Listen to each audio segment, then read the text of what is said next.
Hello friends, welcome back to Media Talks. நான் உங்கள் Mounika. So இது வந்து நம்ம சுவாமி ஃபேன்ஸ்க்கு ஒரு ஹாப்பியான அப்டேட்டாக இருக்கும்னு நினைக்கிறேன். இதில் இருக்க பிக்ஸ் எல்லாமே வேறு லெவல் தரமான ஒரு பிக்ஸாக இருக்குது. ஸோ இது என்ன அப்படின்னு பார்த்தீங்கன்னா, நம்ம எல்லாருக்குமே தெரியும் துபாய் லேட்டஸ்ட்டாக போயிருந்தாங்க. அதுக்கான ரீசன் வந்து ஷெரீன் ஃபாத்திமா ஸ்டைலிஸ்ட் அவங்களோட பொட்டிக் வந்து துபாயில் வந்து ரன் பண்ணுறாங்க.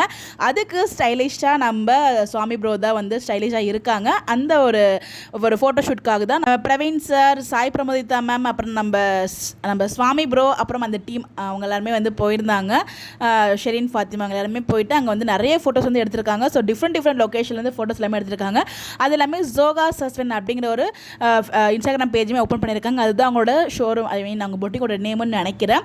ஸோ அந்த நேமில் தான் வந்து பார்த்தீங்கன்னா எல்லா ஃபோட்டோஸுமே வந்து ஷேர் பண்ணுறாங்க, அந்த ஒரு இன்ஸ்டாகிராம் பேஜ் நேமில் தான். ஸோ எல்லா ஃபோட்டோஸுமே ரொம்ப சூப்பராக இருக்குங்க. ஸோ அது ரொம்ப ஸ்டைலிஷ்டாக இருக்கார். நம்ம விஜய்க்கு எந்த காஸ்டியூம் போட்டாலும், நம்ம சுவாமி ப்ரோக்கு எந்த காஸ்டியூம் போட்டாலும் ரொம்பவே செட் ஆகுது, ஆப்டாகவும் இருக்கார். எல்லா காஸ்டியூம்லையுமே ரொம்ப சூப்பராக இருக்குது. நம்ம கண்ணே பற்றும் போல் அந்த லெவலுக்கு அழகாக இருக்கார். ஸோ அந்த green colour, white colour combo எல்லாத்துலேயுமே செம மாசாக இருக்கார்ல. ஸோ அவங்க ஷேர் பண்ணியிருந்த ஃபோட்டோஸ், அவங்க ஒரு வீடியோவை ஃபாஸ்ட்டாக வந்து ஷேர் பண்ணியிருந்தாங்க. அதுலேருந்து ஒரு சில ஃபோட்டோஸ் மட்டும் உங்களுக்காக எடுத்துக்க நான் ஷேர் பண்ணுறேன். நீங்களும் பார்த்துட்டு எப்படி இருக்குன்னு சொல்லி மறக்காம கமெண்ட்டில் ஷேர் பண்ணுங்கள். இந்த மாதிரி அப்டேட் தெரிஞ்சுக்க நம்மளோட சேனலை ஃபாலோ பண்ணிக்கோங்க. Bye bye.